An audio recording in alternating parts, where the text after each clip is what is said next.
Right, if you'd just like to introduce yourself, Okay. about the organisation and the work that you do. Okay, my name is Hibo Wardere. I'm a teaching assistant / FGM educator. And do you think the government is doing enough to teach people about FGM in the UK? Government is doing something, but it's not done enough because they keep saying we want to go and help the grassroots. I'm a grassroots worker, but I haven't had any help from the government, and thank God I'm doing all by myself voluntarily. But we need to do more. We need to do educationally, because you'll just believe in education. We need to educate mothers. We need to educate the students right now. They are the future ones, and if we educate this generation about FGM, we're definitely going to eradicate for the future ones to come. So education is a big part of it, and right now it's not part of the curriculum. It's not part of anything. It's up to the head teachers in the school whether they want to educate their students or even educate the adults themselves. So they haven't made mandatory in that way, and it needs to be made mandatory. Recently they made it mandatory to Health professionals, yes. Health professionals. Do you think that's going to help?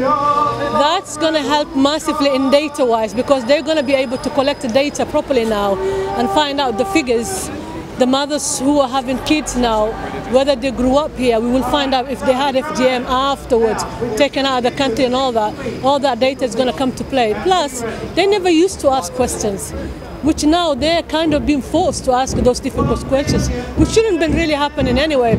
They should be able to ask that question naturally, because FGM is child abuse. Some of the professionals still don't see FGM as a child abuse yet, which they need a crash course, whether it's health officials or any other organization that work with kids. They all need a crash course on FGM. Do you think by making it mandatory to teach health workers and teachers that they're just trying to prosecute more people and it's not actually helping the victim? That's not necessarily. It's all about protecting these kids. It's all about creating that awareness. It's all about helping these kids, because they are British kids and they have the right to be defended from all kind of harm. And if the students or whoever is working, or the teachers or health officials have an extra eye for this, just they have for other abuses like sexual neglect and all that, we will be like safeguarding them. And this is a safeguarding issue, child protection issue, and they need to have that essential training about FGM. What would you say to the victims out there who are trying to get help but maybe they can't because of their community? They are, not only because of community. The girls who would come forward today to seek help, they are afraid because they think that if they come for help, their parents will be prosecuted, and they don't want the parent prosecuted because they know the parent didn't do it out of hate, they did it out of love.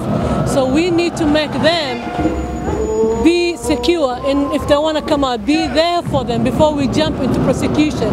And before we all do that, we have to prevent. Prevention is a big one, and we can do that through education now. And those who've already undergone, they can be helped. They can come forward without the fear of thinking that their parents are going to be prosecuted. We don't want them to have that. We need to come forward and seek help. And for them to do that, we need to reassure them.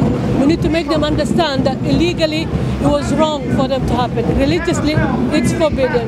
Humanly, Geneva Convention right is not supposed to happen to them. We have to make them understand all that area before we can say, do you want us to prosecute anybody for what happened to you? We have to make them secure first. So what would you say to the mothers out there who are preparing their child for summer? I will say to those mothers, you're a mother, you gave birth to this child, you know what you went through as a child. If you're my age, you will never get away from that, because there was no anesthetics. They ripped you apart while you were screaming for the universe to help you. Those mothers know that. They went through that. They know the physical side they go through.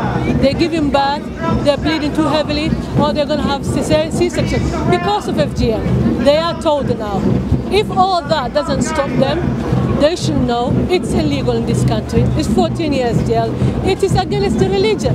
If you're a Muslim, it's against the religion. Why would you put cultural belief before the religion? You will be asked, if you are a God-fearing person, you will be asked by God, something I created. What gave you the right to say, it's impure, I'm going to impurify it? You don't have that right. this child need to give consent, and they can't because they are not 18. So it's illegal, it's wrong, and if you continue to be doing this, you will be caught, you will go to jail. Simple as that.